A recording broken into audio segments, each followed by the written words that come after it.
Friends, कैसे हो आप सब। आई होप आप सब ठीक होगे। तो आज मैं आपके लिए लेके आ गई हूँ a basic concept which is related two atoms. तो वैसे तो बहुत इजी सा कंसेप्ट है और आप लोग को इनसाइड द एटम आपने पढ़ा ही होगा इन योर 7th और 8th स्टैंडर्ड्स। तो बस आज हम जितने भी एटम्स के बेसिक्स होते हैं, मतलब बात करें वैलेंस इलेक्ट्रॉन्स की, वैलेंसी की बात करें, इलेक्ट्रॉनिक कॉन्फिगरेशन, तो वो सारी चीज़ें आज आपकी क्लियर होने वाली है इस वीडियो में। This video is just basics of atoms, तो पूरा देखिएगा और आता है तो वेल एंड गुड। अगर आपको कोई भी थोड़ा सा भी डाउट है तो वीडियो को आप एंड तक ज़रूर देखिएगा, तो सारी चीज़ें कंसेप्ट समझ में आ जाएगी। तो चलिए स्टार्ट करते हैं। तो सबसे पहले जो हम बेसिक्स चीज़ें से स्टार्ट करेंगे, तो सबसे पहले अगर जैसे मैं बोल रही हूँ हमने स्टार्ट कर दिया एटम्स, तो सबसे पहले हम जान लेते हैं व्हाट इज़ एटम, क्योंकि पहला क्वेश्चन वही आता है व्हाट इज़ एटम, एटम होता क्या है। तो आपको पता है कि मैटर जो होता है is made up of atoms, right. But जब बहुत सारे एटम्स कंबाइन होते हैं it forms a matter, right. तो क्या होता है कि आप कोई भी ले लो, जैसे पेपर ले लो, वुड ले लो, पेन ले लो, यहाँ तक कि पेंसिल ले लो, जो भी ले लो, उसको जितना उसको ब्रेक करने की कोशिश करोगे ना, जो सबसे छोटा एलिमेंट मिलेगा, जो सबसे छोटा होगा, जो डिस्ट्रक्ट ही नहीं हो पाएगा, मतलब जिसको आप कितना भी तोड़ने की कोशिश करो नहीं टूट पाएगा, that last part is called as atom. तो एटम इज बेसिकली, और कह सकते हैं जो ऐसा element which is extremely small और इनडिविजिबल है, ठीक है। मतलब और वो जो है छोटा हो ही नहीं सकता, मतलब that is the last part, ठीक है। So you can write it as like extremely small when you want to define what is atom, extremely small or indivisible। And ये जो एटम है वो it comes from Greek word, ठीक है। Atom comes from Greek word which means indivisible, ठीक है। तो अगर जानना हो व्हाट इज एटम तो पहले याद कर लेना, it is a Greek word, atom is a Greek word which means indivisible. तो एटम तो जान लिए क्या होता है, ठीक है। When very atoms combine it forms a matter of any substance of anything, ठीक है। ये पहला चीज़ क्वेश्चन आता है अबाउट एटम्स। जब अभी एटम्स की बात कर लिए तो अब हम किसकी बात करेंगे, न्यूक्लियस की बात करेंगे, ठीक है। क्योंकि हमें पता रहता है कि हम जो भी शेल्स बनाते हैं, जैसे कितने सारे साइंटिस्ट आए, डाल्टन, जे थॉमसन, फिर अर्नेस्ट रदरफोर्ड, फिर कितने सारे साइंटिस्ट आए और उन्होंने डिस्कवरी की अबाउट एटम। सबसे पहले डाल्टन आए जिन्होंने बताया एटम का स्ट्रक्चर कैसा होता है, उसके अंदर कुछ नहीं होता, उन्होंने ऐसा कुछ बताया था। देन फिर ये जे थॉमसन आए, उन्होंने देयर प्लम लोडिंग मेथड के जरिए उन्होंने बताया था कि उसके अंदर क्या क्या होता है। इसके बाद ये अर्नेस्ट रदरफोर्ड आए थे, उन्होंने बताया था। तो ऐसा करके बहुत सारे साइंटिस्ट आए, बोर्स आए, फिर और भी बहुत सारे साइंटिस्ट आए और then they discovered about atoms, ठीक है। तो सबसे पहले हम जान लेते हैं कि एटम कैसा दिखता है। अब कोई भी, जैसे अगर मैं सोडियम एटम की बात कर लूँ, ठीक है, sodium is a metal, right. Sodium का इलेक्ट्रॉनिक कॉन्फिगरेशन, अच्छा चलिए ये बाद में हम पढ़ लेंगे, पहले हम देख लेते हैं कि न्यूक्लियस क्या होता है, ठीक है। न्यूक्लियस हमने सेल्स के रिलेटेड पढ़ा है, अब जो न्यूक्लियस हम थोड़ा सा अलग पढ़ेंगे। अब अगर हम बेसिक स्ट्रक्चर की बात करें एटम की, कुछ ऐसा होता है, ठीक है। कोई भी ले लो, ऐसा इसका स्ट्रक्चर होता है बेसिकली, राइट। तो ये जो अंदर का पार्ट होता है दिस, ये वाला पार्ट, ठीक है, इसको मैं ऐसे शेड कर देती हूँ, this part is called nucleus, ठीक है। इस पार्ट को हम क्या कहते हैं, न्यूक्लियस कहते हैं। अब इस न्यूक्लियस के अंदर दो चीज़ें होती हैं, प्रोटॉन्स एंड न्यूट्रॉन्स। आप बोलोगे इलेक्ट्रॉन्स क्यों नहीं होता, देखो अगर पॉजिटिव और negative, we know protons are the positive, right, cations होते हैं, whereas when we talk about electrons they are negative, anions होते हैं वो। तो अगर मैं प्रोटॉन्स और इलेक्ट्रॉन्स को साथ में रख दूंगी तो वो क्या हो जाएगा, सब एक साथ आ जाएगा। But what we want that electron should be in our orbit, तो इसलिए ये protons and neutrons forms the nucleus, ठीक है, या उसे हम कह सकते हैं न्यूक्लियॉन्स। मतलब ये तो न्यूक्लियस हो गया, और when they both comes in that nucleus, मतलब कौन, proton and neutrons, when they both come inside they are called as nucleons, ठीक है। इन दोनों को मिला के हम क्या कहते हैं, न्यूक्लियॉन्स कहते हैं, विच कम्स अंडर न्यूक्लियस, ठीक है। ये सब तो पता है, आजू बाजू के शेल्स होते हैं, और आजू बाजू तो ऑर्बिट करता है, ठीक है, मतलब जो घूमता है, ऑर्बिट मतलब जो घूमता है, those are what, those are electrons. Electrons move in an orbit, ठीक है, electrons move in an orbit, in an orbit, ठीक है।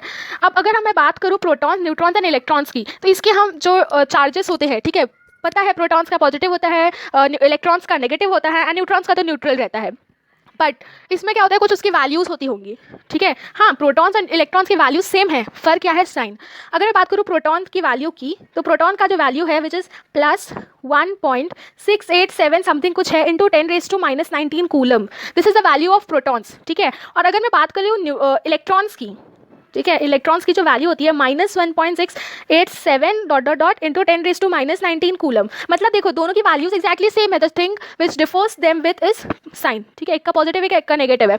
यहाँ पे पॉजिटिव मतलब 0 से कितना ज़्यादा, राइट, और यहाँ पे इलेक्ट्रॉन्स मतलब सॉरी नेगेटिव मतलब 0 से बहुत कम होगा, राइट। तो वही चीज़ यहाँ पे बताया हुआ है। तो इसके कारण इलेक्ट्रॉन्स को we are consider it as negligible, ठीक है, हम इलेक्ट्रॉन्स को नेग्लिजिबल बोलते हैं, बिकॉज ये जो है 0 से भी बहुत ही ज़्यादा छोटा है। And when we take hydrogen, because हमें पता था कि अगर हमें किसी चीज़ का मास फाइंड आउट करना था तो साइंटिस्ट ने hydrogen was the first lightest element with they consider, ठीक है, उन्होंने हाइड्रोजन को कंसिडर किया and then they calculated other elements mass, right, पता होगा आपको, ये 8th में पढ़ा है हमने। तो इसलिए तो अगर मैं हाइड्रोजन से कंपेयर करूँ इसकी, तो जो इलेक्ट्रॉन्स है, ठीक है, they are smaller than hydrogen.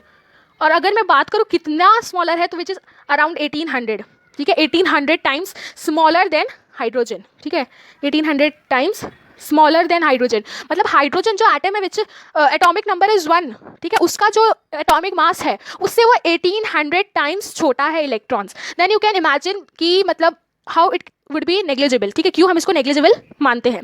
But when we talk about protons, तो प्रोटॉन्स जो होते हैं वो 1800 टाइम्स बिगर देन हाइड्रोजन, ठीक है, बिगर देन हाइड्रोजन। पता होगा क्योंकि हाइड्रोजन का जो एटॉमिक मास है वो इससे कम है, ठीक है, प्रोटॉन से कम है, ठीक है।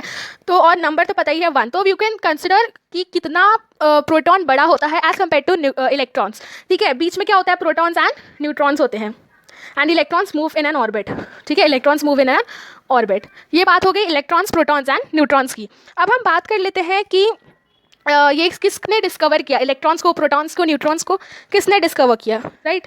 तो अगर मैं इसकी बात करूँ तो अगर मैं सबसे पहले बात कर लेती हूँ प्रोटॉन्स की, ठीक है, नहीं सबसे पहले इलेक्ट्रॉन्स की, बिकॉज इलेक्ट्रॉन्स जो था वो सबसे पहले आया था एज कम्पेयर टू प्रोटॉन्स।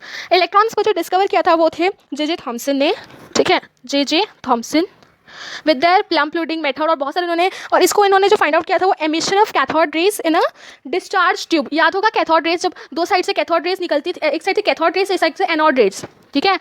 इसके बारे में बहुत डिटेल में जाऊंगी तो वीडियो बहुत लंबा हो जाएगा, तो अगर आपने नहीं पढ़ा तो मेरे कमेंट कीजिएगा। तो इसका जो एक्सपेरिमेंट उन्होंने क्या किया था वो बताऊंगी कि, और क्यों इसका नाम दिया गया कैथोड रेज, ठीक है, मतलब emission of cathode rays in a discharge tube. ये जे थॉमसन ने क्या किया था, डिस्कवर किया था इलेक्ट्रॉन्स को, और मैंने आपको बता दिया कौन सा एक्सपेरिमेंट के थ्रू, ठीक है। ये हो गया electrons. Now when we talk about protons, तो वो उन्होंने किया था ऑफकोर्स, उनके बाद जो आए थे विच इज़ अर्नेस्ट रदरफोर्ड, ठीक है, ये आए थे, इन्होंने डिस्कवर किया था प्रोटॉन्स को। और इनका अगर आप याद होगा वो उन्होंने याद है गोल्ड फॉइल लिया था, अल्फा रेज के थ्रू उन्होंने आइडेंटिफाई किया था कि कुछ रेज जो है वो एक ऐसे गोल्ड फॉइल था और आजू बाजू ऐसे स्क्रीन से इन्होंने कवर किया था। यहाँ पे अल्फा रेज बीम लाइट थी, उन्होंने क्या डिस्कवर किया था कि उन्होंने यहाँ से अल्फा रेज डाली, कुछ रेज डायरेक्टली पास हो गई, कुछ रेज कुछ एंगल में वो होकर पास हुई, कुछ रेज वापस आ गई। तो ऐसा उन्होंने ऑब्जर्वेशन किया था, and with that observation they came to know about protons, ठीक है। तो मुझे एक्जैक्टली वो एक्सपेरिमेंट का नाम नहीं याद आ रहा है, बट ऐसा था, गोल्ड फॉइल वाला था, ठीक है। तो हाँ, ये था अर्नेस्ट रदरफोर्ड ने। And when we talk about neutrons, तो न्यूट्रॉन्स को डिस्कवर किए थे लॉर्ड चार्डविक में, लॉर्ड चार्डविक, ठीक है। तो ये सारे तीनों चीज़ें इन्होंने, ये साइंटिस्ट ने डिस्कवर की थी, ढूंढी थी, तब जाके हमें ये एटम के बारे में एक्चुअली पता चला कि एटम के अंदर क्या होता है, ठीक है। ये बहुत ही बेसिक सी चीज़ें हैं अबाउट एटम, एटम के अंदर क्या है, इनसाइड द एटम, राइट। तो अब हमने ये से न्यूक्लियॉन्स भी जान लिया, ठीक है। अब न्यूक्लियस क्या होता है, किसने वो किया, पता किया, अब वो सब भी जान लिया। अब हम आते हैं atomic mass, atomic number and electronic configuration, valence electrons, ये सब के बारे में, ठीक है, ये सब के बारे में हम जान लेते हैं।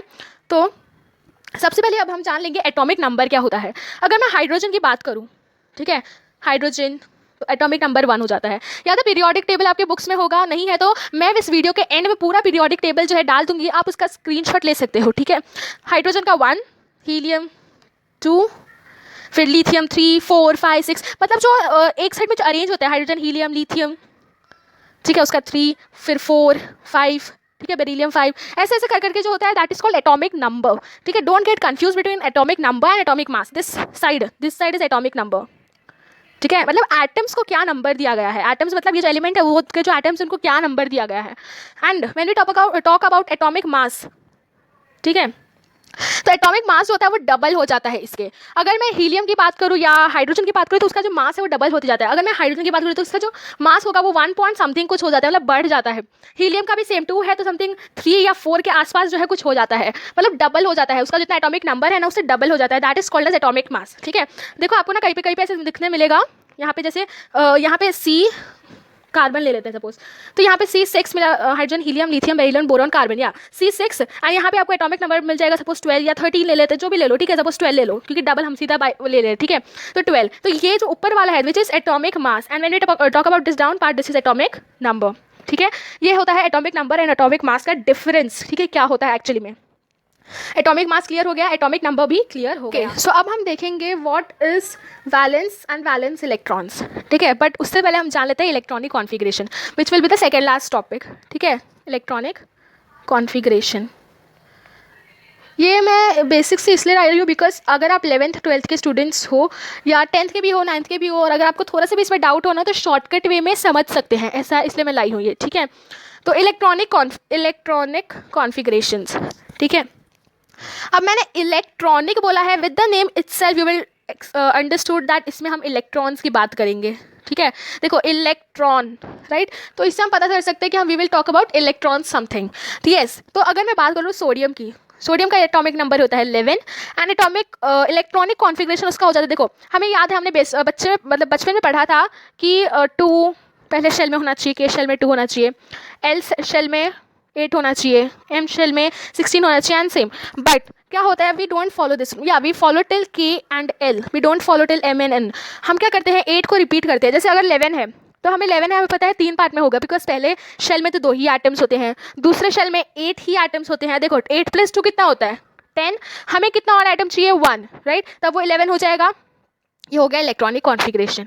अगर सपोज कोई एक एलिमेंट है, ठीक है, कोई भी एक एलिमेंट है, सपोज उसका 22 है, ठीक है, एटॉमिक नंबर 22 है, इसको हम कैसे लिखेंगे, तो देखो पहले शेल में 2 हो जाएगा, दूसरे शेल में 8 हो जाएगा, तो 8 + 2 10 हो गया, तीसरे शेल में भी 8 हो जाएगा, because we don't follow this 16 32 and फिर वो तो बहुत बड़ा हो जाएगा। सब जो इलेक्ट्रॉन्स सब ऐसे लगेंगे कि बाप रे सब एक जैसे चिपके हुए हैं, राइट। कैसा होगा वो, देखो ऐसा हुआ, सब ऐसे जैसे चिपकने लगेंगे ना सब एक साथ, तो विच विल नॉट लुक, मतलब वो बहुत अजीब सा लगेगा, राइट, और वो फिट भी नहीं हो पाएगा।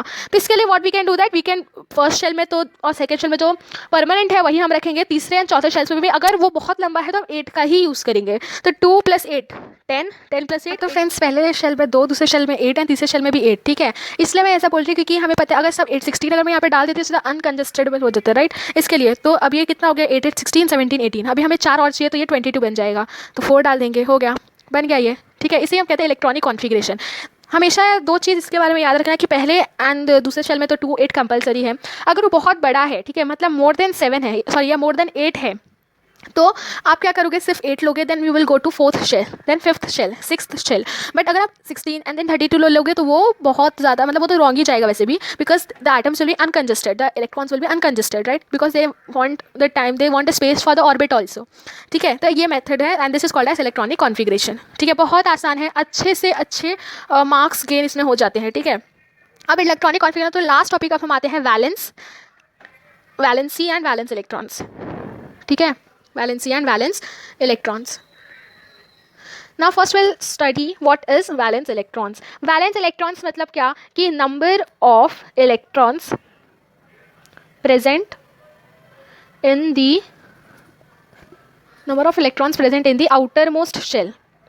outermost shell या orbit, it can be anything, ठीक है, विद इज वैलेंस इलेक्ट्रॉन्स। अगर मैं यहाँ पे सोडियम की बात करूँ, ये देखो 2 8 एंड 1 है, तो आउटर मोस्ट शेल मतलब दिस, तो this is valence electron will be 1, तो सोडियम का वैलेंस इलेक्ट्रॉन इज 1, ठीक है। वैलेंसी क्या होगी, दैट विल बी ऑल्सो 1, ठीक है। वैलेंस इलेक्ट्रॉन्स मतलब ये, एंड वैलेंसी मतलब भी यही होता है, but how many electrons it requires, ठीक है। वैलेंसी अगर मैं 1 बोलूँ, 2 बोलूँ, 3 बोलूँ, इट्स ओके, क्योंकि कुछ electrons they can give, right, and metals like they can give and non-metals they can take, right, and there are some elements which do covalent bonds or ionic bonds, मतलब sharing, right।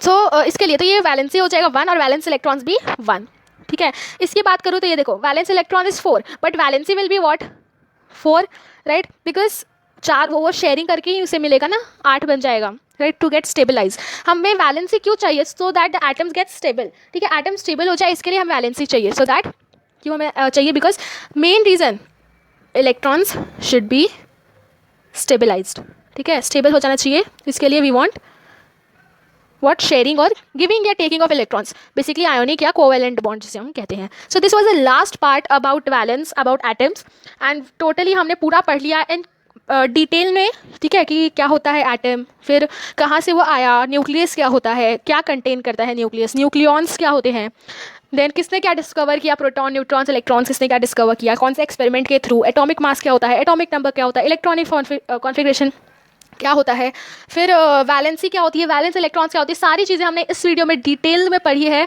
तो I hope so कि आपको सब समझ में आ गया होगा, अब तो कोई भी डाउट होना बनता ही नहीं है। तो ये था मेरा आज का छोटा सा वीडियो, छोटा नहीं लंबा तो हो ही क्या, बट ये मेरा आज का वीडियो था। तो वीडियो अच्छा लगे तो वीडियो को लाइक कीजिएगा, आप इसको प्लीज़ शेयर कीजिएगा अपने फ्रेंड्स के साथ या जिसके साथ आप चाहें उसके शेयर कीजिए। चैनल पे नए हैं तो प्लीज़ प्लीज़ प्लीज़ सब्सक्राइब कर दीजिएगा, सब्सक्रिप्शन इज़ टोटली फ्री, तो प्लीज़ सब्सक्राइब कर दीजिएगा। यहाँ पे आपको दिखेगा कहीं पे स्क्रीन पे कैसे सब्सक्राइब किया जाता है, अगर आपको नहीं पता बेबी तो और कोई भी डाउट या सजेशन हो तो आप हमें कमेंट कर सकते हैं। हम आपको दूसरे चैनल पे हमारे व्लॉग्स या कुकिंग से रिलेटेड वीडियोस भी हम अपलोड करने जाएंगे कुछ दिनों में, गणपति के बाद से, तो आप उसको भी ज़रूर सब्सक्राइब कर लीजिएगा, देख लीजिएगा हमारी लाइफस्टाइल कैसी है। तो चलिए मिलते हैं न्यू वीडियो के साथ, तब तक के लिए thank you, take care and bye bye, and do comment down for any doubt and queries. Thank you.